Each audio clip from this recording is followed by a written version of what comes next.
책을 읽는 당신의 하루가 별처럼 빛나길. 책방 별곡. 안녕하세요, 책별님들. 오늘 여러분들께 읽어드릴 책은 50 이후 삶을 바꾸는 6가지 습관입니다. 품위 있게 나이 들고픈 당신을 위하여. 저자 강상구. 출판사 원앤원 북스. 시작하기 전 구독, 좋아요, 그리고 슈퍼땡스를 눌러주신 모든 구독자님 분들께 행운이 눈덩이처럼 굴러들어오길 바랍니다. 그럼 시작할게요. 50의 집중이 소중한 꿈을 이루게 한다. 하루 10분 유혹을 참아보라. 눈을 감고 귀를 기울이면 온갖 소리들이 들려온다. 아이들의 웃음소리, 갈대 스치는 소리, 바람의 속삭임, 자동차 엔진 소리, 숨소리 등 눈을 뜨고 있을 때는 들리지 않았던 소리들이 무작위로 들려온다. 그러나 바람의 소리만 듣겠다는 마음을 먹으면 다양한 바람 소리만이 들린다. 외부 소리를 차단한 채 스스로에게 집중하면 내 숨소리만이 들린다. 나라는 사람을 내가 마음먹은 대로 다스릴 수 있는 것이다. 보이는 것은 선택의 결과다. 맑은 날 밤하늘을 쳐다보면 밝은 달이 보인다. 달을 집중적으로 보고 있으면 표면의 굴곡까지 보이는 듯하다. 달에서 주변 하늘로 시선을 옮기면 평소에 보지 못했던 별들이 하나둘 보이기 시작한다. 금연을 시작하면 담배만 보인다. 길거리에 떨어져 있는 꽁초들이 눈에 밟히고 옆 사람의 손가락에 꽂힌 담배에 자꾸 눈길이 간다. 전에는 보이지 않던 흡연실이 쉽게 눈에 띄고 이전에는 몰랐던 담배 연기의 구수함이 흡연하고 싶은 욕구를 불러일으킨다. 다이어트를 하겠다고 결심하면 전보다 더 자주 배가 고픈 것처럼 느껴진다. 음식만 보면 저절로 군침이 들고 눈을 뜨고 있을 때나 감고 있을 때나 눈앞에 계속 음식이 아른거린다. 자신의 몸과 마음이 관심을 쏟은 것에 시선이 가기 때문이다. 이때 평소에는 보이지 않았던 것들이 보인다. 눈에 들어오기에 자꾸만 생각이 나고 갈구하게 된다. 우리의 몸과 마음이 유혹에 넘어가는 이유는 자신을 유혹하는 것에 계속 관심을 쏟고 결국 그것에 굴복하기 때문이다. 스스로는 유혹에 당당히 맞서고자 노력했다고 생각해도 결과적으로 유혹에 넘어갔다면 유혹을 뿌리치지 못하고 굴복하고 만 것이다. 포기라는 내면의 적을 조심하라. 우리의 몸과 마음에는 유혹의 공세에 적극적으로 동조하는 세력이 살고 있다. 평소에는 숨죽여 살면서 조금이라도 빈틈이 보이면 언제라도 뛰쳐나와 유혹의 구렁텅이로 몰아넣을 준비를 하고 있는 내면의 적으로 바로 내 편 같은 듯 내 편이 아닌 포기다. 계획된 것을 끝까지 밀어붙이면 충분히 결실을 얻을 수 있는데도 포기라는 내면의 적이 지금까지의 노력을 수포로 돌리며 그만두게 만든다. 이럴 때 포기는 원래 불가능한 일이었다. 이만큼 한 것도 잘한 것이다. 사서 고생할 필요가 없다. 그만두면 몸과 마음이 편안해질 것이다 등 그럴듯한 핑계를 제공하며 사람의 마음을 안심시키려 한다. 의지가 약하거나 건강이 좋지 못한 사람일수록 이런 달콤한 꼬임에 넘어가게 된다. 아무리 순조로운 일이라도 조금만 틈이 생기면 포기라는 내면의 적이 틈새를 비집고 나와 사람의 마음을 어김없이 흔들어 놓는다. 일반적으로 우리는 내면의 적보다 외부 경쟁자와의 싸움에 심혈을 기울인다. 그러나 그 승패는 자기 자신, 즉 내면의 적이 좌우한다. 그렇기에 어떤 일이든지 내면의 적인 포기라는 유혹을 물리치지 못한다면 아무리 그 시작이 창대해도 아무것도 건질 수 없는 공허한 결과만 만들 뿐이다. 인내라는 우군을 잡아라. 외국인들이 우리나라에 와서 가장 먼저 배우는 말이 빨리빨리라고 한다. 외국에 설립된 우리나라의 공장에 근무하고 있는 직원들도 마찬가지로 빨리빨리라는 말을 가장 먼저 듣는다고 한다. 빨리빨리에 익숙한 우리나라 사람들은 이상할 것이 없지만 이 언어 습관을 처음 접하는 외국인들은 우리나라 사람들의 조급함에 힘겨워하기도 한다. 그렇다고 빨리빨리가 부정적인 것만은 아니다.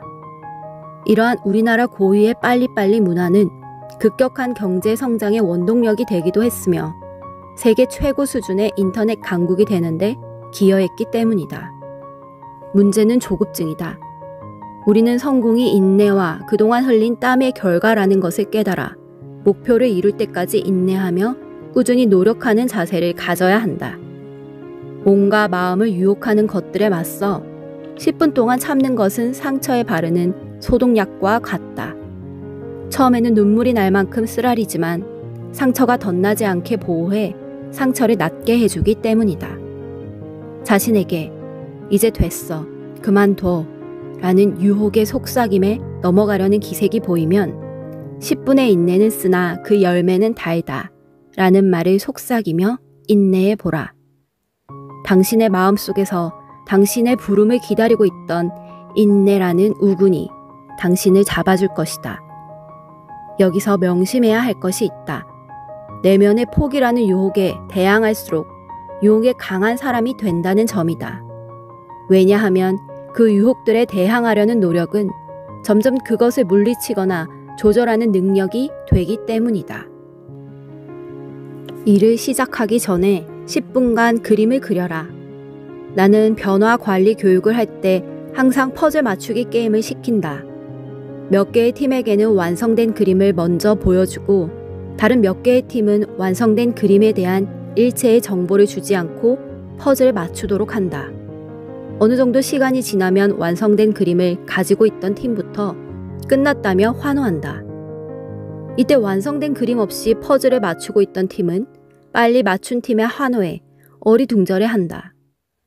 모든 팀이 다 맞추고 나서 완성된 그림이 있는 팀과 없는 팀이 있었다는 말을 하면 그때서야 수강생들은 그 상황을 이해한다. 완성된 그림을 그려본다는 것은 가보지 않은 길을 갈 때 내비게이션의 목표 지점을 입력하고 모의 주행을 해보는 것과 같다. 모의 주행을 해보면 출발 지점에서 목적지로 향하는 전 과정을 머릿속에 그릴 수 있어 목적지를 향해 제대로 갈 수 있다. 그러나 이런 과정 없이 무작정 목적지로 향한다면 엉뚱한 길로 가거나 사람들에게 물으며 가야 하는 어려움을 겪게 되어 도착 시간이 늦어진다. 완성된 그림의 유무가 속도를 결정한다. 시작하기 전에 잠시라도 내면에서 완성된 그림을 그려보지 않은 사람은 어떤 일을 하더라도 다른 사람의 지시나 간섭이 있어야 행동한다. 이런 사람은 능동적으로 일하지 못한다. 누군가의 지시가 있어야 움직이는 수동적인 사람이 된다. 미국의 시인 헨리 워즈워스 롱펠로는 세상의 넓은 싸움터에서 인생의 노형 안에서 말 못하고 쫓기는 짐승이 되지 말고 싸움에서 이기는 영웅이 되라라고 했다. 수동적인 사람이 아닌 능동적인 사람이 되기를 원한다면 당신이 당당하게 그릴 수 있는 그림, 스스로 찾아갈 수 있는 곳에 그림을 그리자. 일상에서 꾀하는 일들을 제대로 하고 싶다면 일을 하기 전 10분간 완성된 그림을 그려보는 습관을 가지자. 자신만의 마인드맵을 그려보는 것이다. 이런 습관을 가지게 되면 제 시간에 제대로 일을 할 수 있는 능력자가 될 수 있다. 완벽한 그림이 아니어도 좋다. 계획에는 이미 알고 있는 것을 실수하지 않기 위해 세우는 것이 있고 모르는 것을 하기 위해 세우는 것이 있다. 알고 있는 길을 벗어나지 않고 제 시간에 도착하는 것이 목표인 여행이 있고 가보지 못한 길이지만 이렇게 가면 될 것이라는 기대감으로 떠나는 여행도 있다. 일을 하기 전에 그림을 미리 그려보라는 것은 해봤던 일이든 처음 접하는 일이든 마치 해본 것처럼 생각하라는 뜻이다. 계획을 세우고 실행하다 보면 100% 계획대로 실현되는 일이 드물다. 예상하지 못했던 장애물이 나타나기도 하고 계획 당시에 있었던 일이 상황이 변함에 따라 없어질 수도 있다. 그래도 계획을 세우는 이유는 이런 돌발 상황에 직면했을 때 당황하지 않고 대처하기 위해서다. 화가는 그림을 그리기 전에 먼저 마음으로 정한 대상을 종이에 스케치한다. 그 다음에 스케치한 그림을 기초로 그림을 완성해 나간다. 이를 계획할 때도 마찬가지다. 화가가 그려야 할 대상을 정하고 어떻게 그릴 것인지 생각하듯이 몇 가지 기초적인 것을 생각하고 있으면 계획 세우기가 쉬워진다. 일을 시작하기 전에 다음에 2가지를 명심하자. 첫째, 목표를 확실히 정하라. 목표에는 양적인 목표와 질적인 목표가 있다. 이 2가지를 마음속으로 그려보는 것이다. 양적인 목표는 멸치까지 얼마만큼의 양을 만들겠다와 같이 눈에 보이는 목표다. 질적인 목표는 만들어진 목표물로 그것을 만든 자신과 받아들이는 사람을 모두 만족시키고 싶다처럼 눈에 보이지는 않지만 마음을 움직이는 목표다. 이 2가지를 먼저 정해놓으면 그 다음으로 이것을 실행해야 하는 방법들이 뒤따라오기 마련이다. 둘째, 가장 잘할 수 있는 방법을 선택하라. 목표를 달성하는 방법에는 여러 가지가 있다. 그 방법들 중에서 가능한 한 자신이 가장 잘할 수 있는 방법을 선택하라. 그래야 시행착오를 덜 겪을 수 있다. 일을 시작하기 전에 목표와 가장 잘할 수 있는 방법을 기초로 목표를 이루어 나가는 그림을 마음속으로 그려보라. 비록 완벽한 그림은 아닐지라도 그림이 있다는 것 자체가 일을 시작하기 전에 생기는 불안감이나 초조한 마음을 할 수 있다는 긍정의 마음으로 변모시킨다. 화가 나면 10분만 화를 가라앉혀라. 우리 안에는 사랑과 분노, 우울이나 즐거움 등 다양한 감정이 있음에도 유난히 화를 내는 빈도가 높은 사람들이 있다. 그런 사람들은 하루 대부분을 화를 내면서 보낸다. 답변이 늦는다거나 길을 잘못 들었거나 주문한 음식이 비싸다거나 전화를 빨리 받지 않는다고 화를 내기도 한다. 또는 엘리베이터 문이 빨리 닫히지 않는다거나 날씨가 춥다거나 월급이 적다거나 아이들이 말을 듣지 않는다거나 출근길 지하철이 복잡하다는 사소한 이유로 화를 낸다. 이 모든 것들이 자기 중심적인 생각에 젖어 있는 사람들의 행동이다. 자기 중심적인 사람들이 화를 잘 낸다. 조금만 화를 가라앉히고 살펴보면 화를 내야 할 이유가 없다는 사실을 알 수 있다. 제때 버스를 타려면 조금 일찍 나오면 된다. 길을 잘못 들어선 것은 자신이 잘못한 것이다. 그럼에도 화를 내는 것은 어이없는 일이다. 이런 사람들은 세상의 중심이 바로 자기 자신이라고 생각한다. 그들은 자신의 생각에 동조하는 사람을 합리적이라고 말한다. 심지어 자신에게 아첨하는 사람까지도 합리적인 사람이라고 생각한다. 반면에 옳고 그름을 불문하고 자신의 의견에 동조하지 않는 사람은 불합리한 사람이라고 매도한다. 이런 사람들은 자신이 원 바깥으로 밀리는 상황이 되면 견디지 못해 화를 낸다. 자신의 잘못으로 무시당해도 분노한다. 자신이 설 자리가 아니라도 자신이 주인공이 되어야 한다는 강박관념에 사로잡혀 그것이 충족되지 않을 때는 화를 참지 못하는 것이다. 이런 사람들은 승부욕이 강해 매사를 자기 중심적으로 생각한다. 그러다 보니 자신의 의견이 채택되지 않으면 화를 낸다. 무엇을 하더라도 상대방보다 자신이 뒤처지면 화를 참지 못한다. 화는 평화로운 마음을 폐허로 만든다. 화가 나면 심장이 두근거린다. 심하면 손이 떨리고 몸이 경직되기도 한다. 이런 상태가 지속되면 건강이 나빠진다. 더 무서운 것은 마음의 상처를 입게 되는 것이다. 마치 잘 가꾸어진 정원이 잡초로 뒤덮여 폐허가 되듯이 마음이 삭막해진다. 화는 육체의 고통이 아닌 마음의 고통에서 출발한다. 그런데 고통에서 출발한 화는 이를 느끼기 시작하면서 더 큰 고통으로 다가온다. 그렇기에 화를 방치하면 그 감정이 눈덩이 굴러가듯 커져서 걷잡을 수 없는 감정 싸움이 된다. 감정 싸움으로 변한 화는 그 원인이 된 문제와 상관없이 서로의 약점을 자극한다.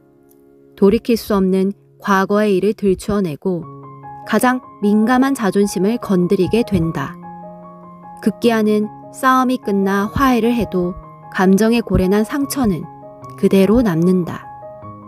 이렇게 폐허가 된 감정의 고래는 화의 씨앗이 싹을 틔우기 위해 기다리고 있다가 그것을 건드리는 기색이 있으면 가차없이 밖으로 나온다. 화는 제거하려고 노력을 하면 할수록 커진다. 생각을 거듭할수록 확대되는 것이 화의 본성이다. 이러한 화가 평화로운 마음을 폐허로 만들기 전에 반드시 해야 할 것이 있다. 그것은 바로 상대의 말에 공감하며 상대를 이해하는 마음을 가지는 것이다. 그리고 자신의 마음속을 들여다보며 갖가지 생각으로 가득한 자신의 내면을 다스리는 것이다. 화를 내는 내가 있고 동시에 그 화를 다스리는 내가 있다는 것을 명심하자. 자신의 마음을 적절히 다스릴 때 마음의 정원은 폐허가 되지 않고 평화롭게 꽃을 피우게 될 것이다. 화를 가라앉히려면 화가 났음을 인지하라. 화를 가라앉히려면 먼저 자신이 화가 났음을 알아차려야 한다. 이것은 가슴에서 포착되는 일렁임으로 알아낼 수 있다. 화는 서서히 일어나는 것이 있는가 하면 급작스럽게 나타나는 것도 있다. 그러나 화가 났음을 알아차리는 시간은 서서히 일어나는 화나 급작스럽게 일어나는 화나 다를 바가 없다. 서서히 일어나는 화도 그것이 화인지 모르고 있다가 급작스럽게 인식되는 것이 보통이기 때문이다. 화가 난 줄 모르고 있지만 가슴에 콩닥거리는 느낌이 들면 우선은 화가 올라오고 있지 않은지 의심해 보아야 한다. 또한 운동을 하거나 즐거운 일이 아닌데도 맥박이 거칠어지면 일단은 그 느낌이 화가 나려는 것은 아닌지 의심해보라. 자신이 화가 났다는 것을 알아차리려면 미세한 느낌이라도 주의 깊게 들여다보는 자세가 필요하다. 그래야 지금 화가 나고 있다는 것을 알게 되고 화를 밖으로 표출하지 않을 방법을 찾을 수 있기 때문이다. 화를 가라앉히고 말아라. 화가 났다는 것을 알아차렸다면 화가 치밀어 오르기 전에 심호흡을 하면서 숫자를 10까지 세어보라. 그래도 화가 가라앉지 않으면 1에서 10까지 10번을 세어보라. 지금 처해 있는 상황에서는 화를 진정시킬 수 없다는 판단이 서면 눈치 보지 말고 그 자리를 피하라. 이는 화를 가라앉히는 효과도 있지만 자신을 자극하고 있는 상대에게 화가 나서 곧 폭발할 것이라는 사실을 우회적으로 표현하는 효과도 있다. 화는 당신의 주인이 아니다. 또한 당신도 화의 주인이 아니다. 화는 당신이 초대한 손님이 아닌 불청객일 뿐이다. 불청객은 자신의 처지를 알았을 때 스스로 떠나게 되어 있다. 세상에 화를 내지 않는 사람은 없다. 누구나 화를 낼 수 있다. 3살 난 아기도 제 뜻대로 되지 않으면 화를 낸다. 다만 그 화를 어떻게 다스리느냐는 개개인마다 큰 차이가 있다. 화는 왜, 무엇 때문에 일어났는지 자신이나 상대를 있는 그대로 바라보고 공감하며 수용할 때 가라앉힐 수 있다. 화가 나면 10분간 화를 가라앉히고 생각한 후 말해보라. 그렇게 하면 남들이 가보지 않은 새로운 길이 보인다. 하루 10분 말하기에 투자하라. 사람들 앞에 서서 두려움 없이 자신의 이야기를 술술 풀어나가는 사람이 있는가 하면 말하는 것 자체를 부담스러워하며 사람들 앞에 나서지 못하는 사람도 있다. 그런데 그런 사람들도 친구들이나 가족들 앞에서는 듣는 사람들이 지겨워할 정도로 말을 많이 할 때도 있다. 문제는 공식 석상에서 자리를 마련해주면 그 순간부터 입술이 굳어지며 할 말이 없다고 꽁무니를 빼는 것이다. 자신을 적극적으로 표현하라. 아무리 할 말이 많아도, 지식이 풍부해도, 공부를 잘해도, 참신한 아이디어가 있어도 사람들 앞에서 제대로 표현하지 못한다면 아무 의미가 없다. 학생은 선생님에게, 취업준비생은 면접관에게, 판매업자는 손님에게, 은행원은 예금을 하러 온 고객에게, 호텔리어는 투숙객에게, 관리자는 직원에게, 운전기사는 승객에게, 기업가는 투자자에게, 교수는 학생에게, 목사는 성도에게, 정치인은 유권자에게, 사원은 상사에게, 선배는 후배에게 말을 한다. 이처럼 사람들 앞에서 말할 기회는 누구에게나 생긴다. 이때 자신의 할 말을 하며 스스로를 적극적으로 표현해야 할 필요가 있다. 나는 어떻게 말하는 사람일까? 언변에 능숙한 대중연설가들도 대중 앞에 서면 긴장된다고 한다. 이들 중에는 극도의 내성적인 성격 때문에 사람들 앞에 서는 것은 꿈에도 생각하지 못했다고 말하는 사람들도 있다. 그런데 이런 사람들이 어떻게 대중 앞에서 연설할 수 있게 된 것일까? 그것은 자신이 말하는 유형을 알아내어 장점으로 키우려고 노력했기 때문이다. 이제 나는 어떤 유형의 사람인지 살펴보고 그 대책을 알아보자. 첫째, 손사래형으로 사람들 앞에서 말을 하라고 하면 손을 휘저으며 할 말이 없다고 도망가는 사람이다. 이런 사람들은 앞에 나서거나 말하는 것을 부끄러워한다. 조용히 뒤에 앉아 사람들이 하는 이야기를 듣기만 하는 유형이기에 조심스럽게 접근해야 한다. 자신이 이런 유형이라면 웅변 체계를 제대로 배워 말하는 것에 조금씩 도전해야 한다. 둘째, 우물쭈물형으로 말이나 행동을 모호하게 하거나 우물거리며 자꾸 망설이는 사람이다. 말을 해야 하는 상황에서도 할지 말지 망설이다 말할 기회를 놓치기 일쑤다. 이런 사람들은 누군가가 옆에서 적극적으로 밀어주면 그런대로 잘하기도 한다. 만약 당신이 나서야 할 자리임에도 우물쭈물하고 있다면 주어진 기회를 놓치고 있다고 생각하라. 그리고 스스로를 그 자리로 떠밀어보라. 자신의 자리를 제대로 찾아야 하지 않겠는가? 셋째, 나서는 형으로 적극적으로 먼저 시작하거나 앞장에 서는 사람이다. 사람들 앞에 나서는 것을 좋아하며 어떤 주제가 주어져도 겁내지 않는다. 이런 사람들은 평소에도 말을 많이 한다. 그러려면 아는 것이 많아야 하기에 사소한 일에도 관심을 가진다. 자칫하면 말 많은 사람으로 치부될 수도 있지만 웅변 체계를 제대로 배우면 다가온 기회를 확실히 잡을 수 있다. 넷째, 행설수설형으로 조리 없이 이것저것 되는 대로 말하는 사람이다. 이런 사람들이 하는 이야기에는 핵심도 없고 앞뒤도 없다. 술에 취한 사람이 술주정하듯이 본인도 무슨 말을 하고 있는지 모르고 듣는 사람도 도무지 알 수가 없다. 아는 것도 많고 전할 말도 많지만 머릿속에 있는 지식이 두서없이 나오는 것이다. 이런 사람들은 웅변 체계를 배워 머릿속으로 말을 정리하면 많은 얘기를 할 수 있다. 제대로 전달하는 것이 중요하다. 그리스의 웅변가였던 데모스테네스는 웅변을 할 때 가장 중요한 요소는 첫째도 전달, 둘째도 전달, 셋째도 전달이라고 말했다. 아무리 훌륭한 내용을 준비하더라도 제대로 전달하지 못하면 웅변으로서의 효과를 거두지 못한다는 말이다. 제대로 전달하기 위해서는 다음에 두 가지 자세를 갖추어야 한다. 첫째, 자신만의 말하는 자세를 만들어라. 진지하고 자신감 있는 자세를 보여주어야 한다. 그래야 듣는 사람들이 말하는 사람을 믿을 수 있다. 우물쭈물하는 자세는 듣는 사람들의 호응을 이끌어낼 수 없다. 말을 하다가 자신감이 사라지는 느낌을 받으면 뒷짐을 지거나 한 손을 자연스럽게 바지 주머니에 넣어보는 것도 좋다.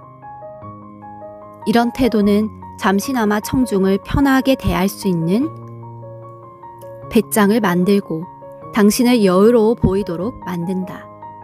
둘째, 정확한 발음과 적당한 음량을 취하라. 발음이 정확하지 못한 사람은 책을 소리내어 읽거나 아나운서의 말을 따라하면서 발음 연습을 해도 좋다. 목소리가 작은 사람이라면 의도적으로 목소리를 크게 하거나 마이크의 볼륨을 미리 높여놓으면 된다. 사람들 앞에 나서기 위해 명심해야 할 10가지. 1. 사람들 앞에 선다고 죽지 않는다. 2. 사람들 앞에 서면 누구나 긴장한다. 3. 처음부터 말이 잘하는 사람은 없다. 4. 앞뒤가 맞지 않아도 일단 말을 시작하라. 5. 자신이 없으면 할 말을 미리 써서 읽어라. 6. 평소의 관심 분야를 정리하라. 7. 길을 알고 있는 사람, 즉 전문가에게 배워라. 8. 자꾸 하다 보면 잘하게 된다. 9. 계속 연습하고 훈련하라. 10. 웅변은 자기 자신과의 싸움이다. 여기까지 오디오북 잘 들으셨나요? 더 자세한 내용은 책을 구매해서 읽어보시기 바랍니다. 그럼 행복한 추석 보내시고 다음 영상으로 만나요. 들어주셔서 감사합니다.